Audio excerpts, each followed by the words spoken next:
అర్జున కుమారుడు అభిమన్యు, అభిమన్యు మరియు ఉత్తరకి పుట్టిన కుమారుడు పరీక్షిత్.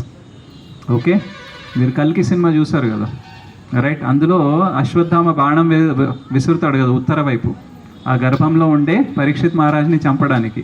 కానీ భగవంతుడు కాపాడతారు ఆయన్ని, చనిపోరన్నమాట. సో ఈ పరీక్షిత్ మహారాజ్ ఆ టైంలో ఉన్నప్పుడు కృష్ణ లేరు. సో ఈ శృంగి ఏమంటారు తెలుసా? భగవంతుడు లేరనేసి ధర్మంని నిలబెట్టడానికి ఎవరు లేరని అనుకున్నారా? నేనున్నాను, అండ్ ఈ రాజుకి నేను తగిన శిక్ష వేస్తాననేసి ఏం శిక్ష వేస్తారు తెలుసా? 7 రోజుల్లో ఆయన తన మృత్యు చూస్తాడు, అంటే చనిపోతాడు అని చెప్తారనమాట.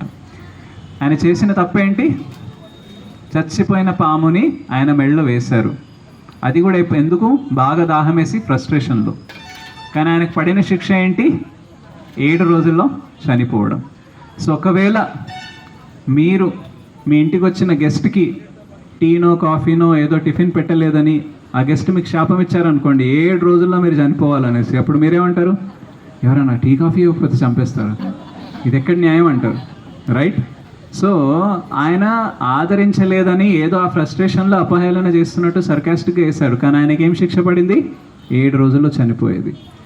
అయితే ఈయన ఇంటికి వెళ్ళి నీళ్లు తాగిన వెంటనే పరీక్షిత్ మహారాజ్కి అర్థమవుతుంది తను చేసింది కరెక్ట్ కాదు, ఏదో దాహం దప్పిక వేసి నేను అలా చేయాల్సింది కాదు అని అనుకుంటారు. ఈలోపే ఆయనకి